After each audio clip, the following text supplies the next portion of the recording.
I'm Heidi Westman Neal, an author in the middle of her career.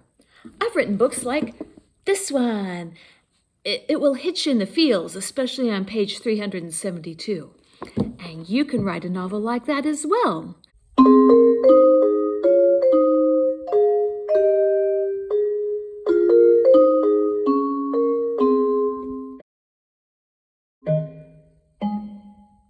If you've set up a reliable routine and been making your word count goals, you should be ripping along quite nicely now, pushing that 20K word limit. Well done. But what if you aren't? This is the time that a lot of people get discouraged. I'm seeing it online. I'm seeing it in the socials. Writing a novel isn't easy, just for sheer volume alone. That's a lot of words you're tackling. What I'm seeing is a lot of early career authors getting frustrated with the words they've put down. They find them dull, boring, lackluster, and not matching the glorious vision they have in their heads of their story. They're struggling because they have yet to master the craft to their satisfaction. I have one very important question for you. Have you ever completed a novel before? Yes or no? If yes, your word suckage is on you, and you and I should have a nice talk later on how to lift your game. If your answer is no, dude, cut yourself some slack. You were not born the magical wordsmith with ethereal prose slipping from your fingers like gold from the lips of Perrault's heroines. You are still learning your craft. Your words are allowed to suck. I repeat, your words are allowed to suck. Stop being so judgmental. That said, it can be disheartening for your words to feel awful. After all, you've been reading books your whole life. You know what a good book looks like. Better yet, you know what a good book feels like. And here's where we get to today's tip to help you write a better novel in November.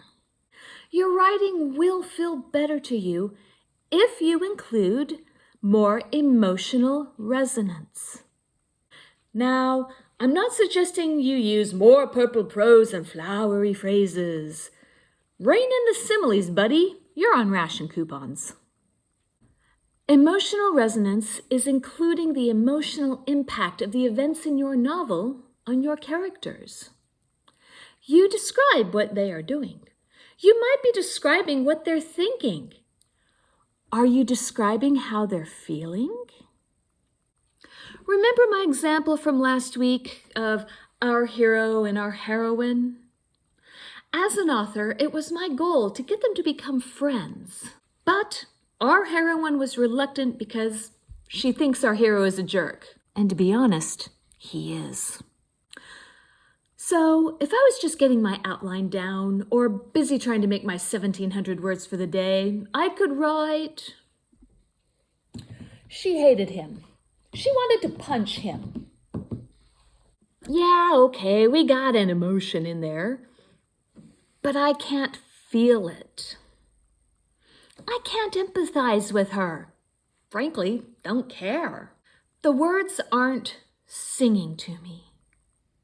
But if I throw in some emotional resonance, then things change. Instead of telling you she hated him, I'm going to show you. His words grated up her spine, making her shudder. Was he this clueless? Or did he deliberately say those things to rile her up? Our heroine clenched her hands tightly. She wanted to put a fist through his face. No jury in the world would convict her if they had to listen to 5 minutes of his thoughtlessness. 20 minutes was her limit. 63 words versus 8 words. And far more interesting. Get into your characters' hearts as well as their heads. Have them show their emotions through actions and deeds with these fine details. Need some help showing emotions? Go find the Emotion Thesaurus, a writer's guide to character expression by Angela Ackerman and Becca Puglisi. I can't recommend it enough. Link in the description. There are other emotional thesaurus online, some are even free, but this one has to be the best. While I have a few other tips that can help you lift your writing from the ho-hums, I'll save those for another pep talk. For now, put some heart into your writing with emotional resonance. See if you feel better about your writing. But most of all, if this is the first time you're writing a novel, keep going. You are learning as you go. You will be a better author at the end of your 50,000 words than you were at the beginning.